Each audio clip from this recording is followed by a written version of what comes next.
We've seen a lot of changes in the world of persuasion, sales, and influence. And we're going to focus on those today. We do this every year where we kind of focus on trends, changes, adjustments. Things are changing. We can complain. Well, the world shouldn't change. Well, it does. It changes every year, changes all the time. Tech, AI, things happening. We're going to take a deep dive in some of the eye-opening sales statistics to think about this year so you can see the trend and adapt. Adapt or perish, that's all I got to say. Let's do it. Maximize your influence. Kurt Mortensen is the author of Persuasion IQ, Laws of Charisma, and the best-selling book, Maximum Influence. Welcome to Podcast 563. Kurt Mortensen here. Maximize your influence as we take that deep dive into motivation, self-persuasion, trends, things that are changing. We're going to get into that little nitty-gritty this time, so my analytical peeps are going to be like, yeah, give me some statistics, let's talk about it. But we're going to get into those changes, things that are happening from a variety of different sources. So again, we can adapt, we can grow, we can change, we can see the trends, we can be cutting edge. Let's kick it off with a persuasion ninja. Goes to my mechanic. What do I see him once, twice, maybe 3 times a year? Has hundreds of clients. But he said, hey, Kurt, how's it going? Right when I walked up, said my name. I'm like, pretty impressive, can be done. And let me just say, it's not a function of memory necessarily. I think it's just a function of caring and remembering and using those names. It's easier not to. I've been there too when someone introduced themselves and 2 seconds later I'm like, what was their name? Because I truly wasn't listening. And it's interesting when they do MRIs on the brain, they wire you up, and someone does say your name, it triggers a pleasure center. They do like you more. Now, there's a high cheesy lactose factor here with used car salespeople and others where they're like, hey, Kurt, how's it going? Kurt. And you're like, okay, a little too much. And it is one of those lost people skills. We can go back to Dale Carnegie, How to Win Friends and Influence People. Just say their name. It's the sweetest sound they know. So make a commitment to care, to truly listen. Because let me put it out there, when you use their name, they're easier to persuade. It opens the doors to influence. And everyone has their little tricks if they truly care. If it's over the phone, you can write it down. If it's via Zoom, you can write it down. Repeat it in the first 30 seconds. Some people mentally picture the person's name. Some people have them spell it. Some people do the connections or those associations. Amelia, she flies airplanes. Some people, and you got to be careful this that you don't say it. Oh, it's Hank. It looks he got hit with the plank. Oh, Danita, she likes fajitas.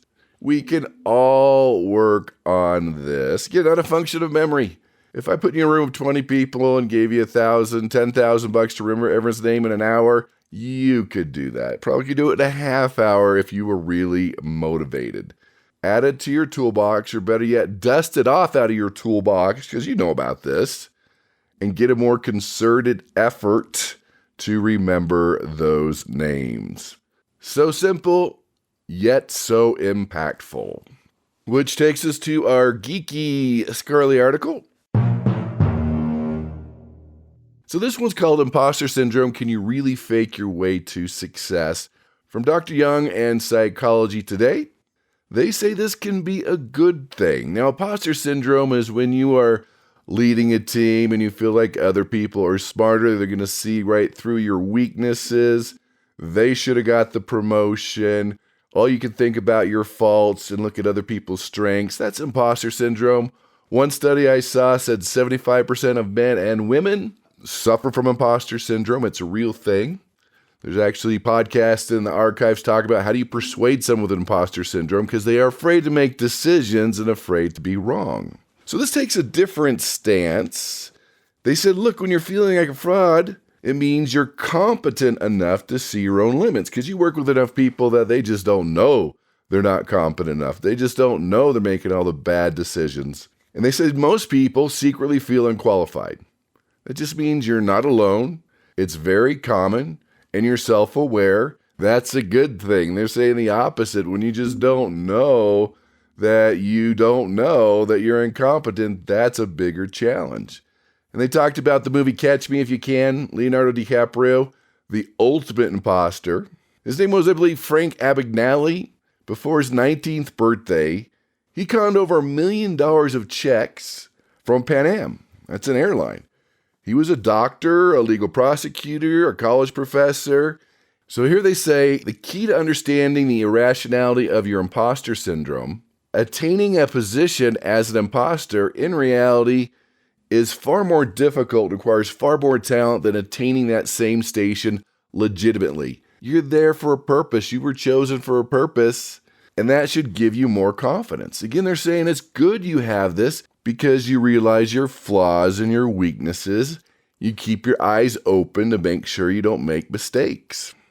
So the self-doubts are good. And remember the Dunning-Kruger effect that states the more competent you are at a task, the more you become aware of your shortcomings at that task. Hopefully you've heard the term before, pluralistic ignorance, where people believe they're the only ones that are flawed, that the rest of the group is smart, confident, and better than you. So everyone has those fears, those doubts, those feelings of inferiority, but everyone feels that way. Hey, I'm an executive speech coach. That's what I do. I teach public speaking at a university. Everyone has a little fear, has some nerves. They're lying if they don't. Some people just don't talk about it. And one of the first things I teach when I go over fear and nerves is that your audience does not know how nervous you are unless you tell them. So don't tell them because they're going to start to look for it. So just remember, it's a good thing. Everybody has it. It means you are competent and confident. Which takes us to a listener email. Oh boy! As you know, you get influenceuniversity.com for sending me a tip, a link, a scholarly article, or even some humor. Check out the website at maximizeyourinfluence.com, home of your free Persuasion IQ assessment, and all the links you need. This is from Ian from Virginia. Hey, Kurt, I came across this website, 149 eye-opening sales statistics to consider this year. Interesting. We won't go through all these. Again, every year we kind of go over the trends and things that are happening. It says, Kurt, can you go over this and do fact or fiction? Tell us what you think. Again, I'll put the link at maximizeyourinfluence.com and in your email. Make sure you're registered for our newsletter. So let's go through these trends. These are all this year. A lot of different studies combined together, talking about the different worlds of sales and persuasion and influence. And I want to point out some of the trends. The first one, on average, 7.4 decision makers in B&B are involved in a typical purchase.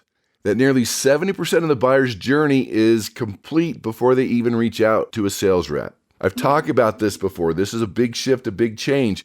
It used to be in sales, A to Z. This is our company. This is when we were founded. This is what we do. No, we don't go A to Z anymore. If they're at 70% and you start at the very beginning, you're going to bore them. They're going to run. They're going to go to somebody else. You have to find out where they are in the persuasion process. You might have to start at M. Maybe you're starting at S. Don't start at A because they've probably done their research and it's going to be too redundant, too boring, and they're going to get indifferent. And another shift, and AI is part of this, artificial intelligence, that 75% of B2B buyers prefer a completely rep-free sales experience. They want to do their own research, a rep-free sales experience. That's getting interesting. This one you probably already know, that virtual meetings, that 80% of B2B sales, business-to-business interactions are now conducted virtually. So that tells you a lot. It's not my favorite. Even doing trainings, 8-hour Zoom calls, that's hard to do for everyone involved. But that's the trend, and I guess they say the trend is your friend. Even though you don't like it, you need to make it your friend. Now this one's gone down, limited selling time. Inside sales representatives spend only 33% of their time actively selling. This is the money. This is the income-producing activities. I know there's a lot of different things you got to do. make things happen, the paperwork. But if you're not making your quota, you got to crank up that time. And I've seen this one before, but this trend is growing. That first response wins. 35 to 50% of sales go to the vendor that responds first. Speed is critical. You want to do research. Sometimes you have to do that on the fly, especially with AI. But I saw this with a VoIP phone company. There were 5 different VoIP companies buying the leads from the same place. And when they would hit enter on the internet, boom, 5 calls, all autoresponders would call. Would freak the person out. So be careful of that one. You might need to inoculate them and let them know other people be calling. This is what's going on. Let me get you all the information. I'm going to compare the different companies and what they're doing. So there's a freak out part to that, but hey, the numbers don't lie. So being first to the scene, first to respond, usually leads to a successful outcome, building the trust first, being able to inoculate against your competitors. Here's one, not going to sugarcoat it, you don't want to hear. When you look at buyer preferences, 75% of B2B buyers take longer to make decisions now than a couple years ago.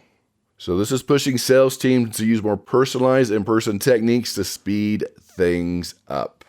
So these trends show that outside sales succeeds in blending in-person, digital approaches, and not picking one over the other. I'd add phone calls, emails, text, all of the above. And I'd even add to that, try to adapt to what they like, what they prefer, but still all of the above gives you more approaches to seal that deal. 42% of salespeople rank prospecting as the hardest part of their job. Then it goes to closing the deal, 36%. Qualifying leads from 22%. That's from HubSpot. This one's always been an issue, going up a little bit. The follow-up. 80% of sales requires 5 follow-ups. Count them, 5. But 92% of sales reps quit after 4 attempts. That's close.com. Just one more. 5 is what people need. So people are still cold calling, with 27% of sellers finding phone calls to new contacts very effective. Persistent pays off. It takes an average of 18 calls to connect with a buyer, but 48% of salespeople never make a single follow-up attempt. One and done, that's not how it works.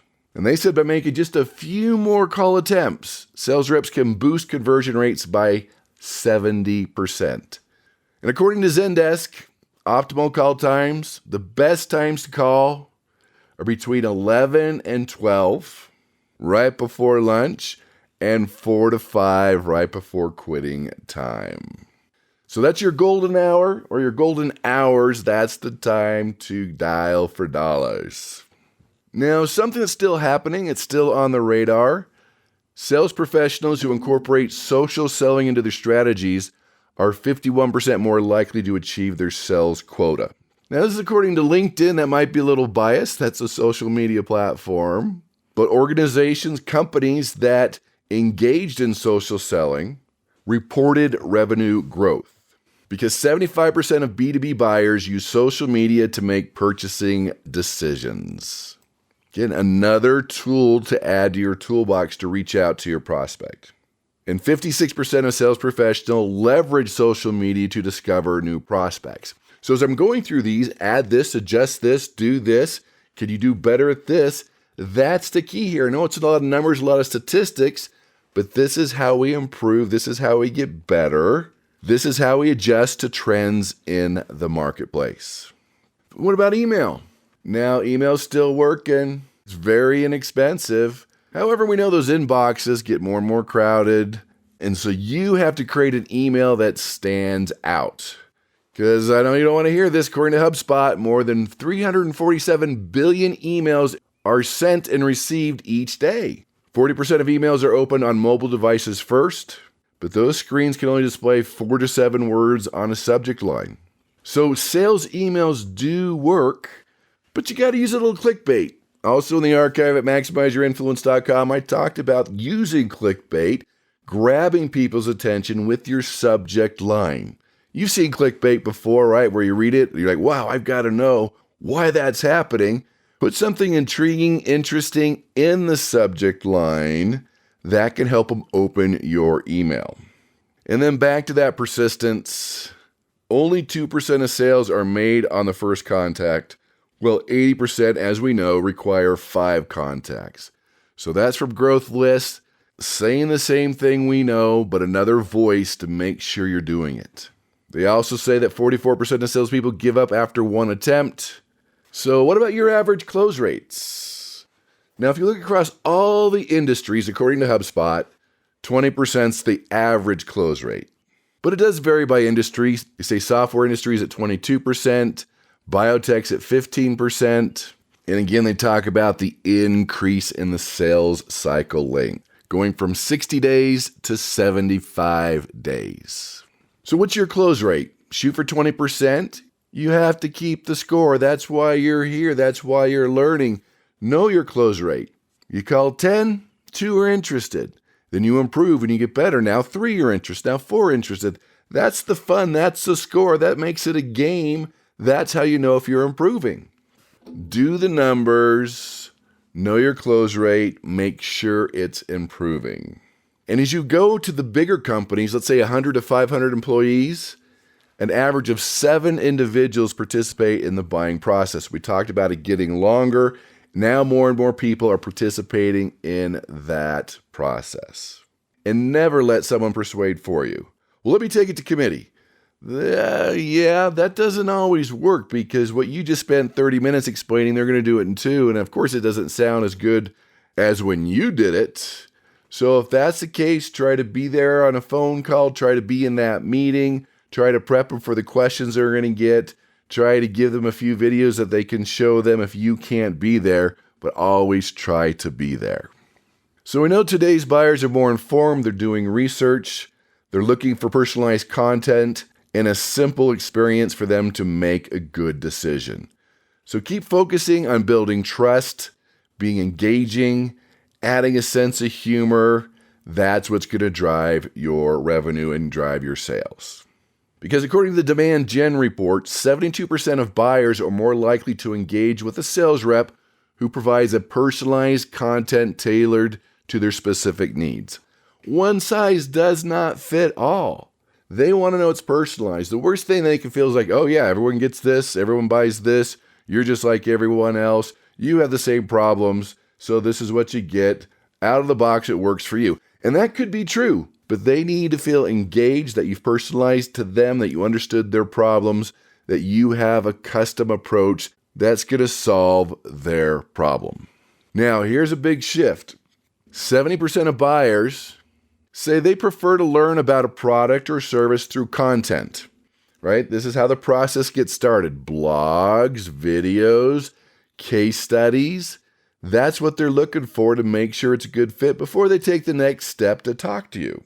75% of buyers said they are more likely to purchase from a company that provides educational content throughout the buyer journey. We can figure it out on our own. It's not always right, but we feel more empowered to be able to do that instead of you telling them what they should think and what they should do. Remember, the whole goal here, help them persuade themselves, adapt to them, so they're buying and you're not pushing a product they feel like they're getting sold. And 81% of companies believe that productivity would improve, sales would improve if sales training increased. You know, that's my world, so important because you show that you believe in them. They're actually getting the skills. One study from Quiller found a 50% increase in net sales per employee with a continuing training and reinforcement program. People are more motivated. They have better mindset. They have the skills.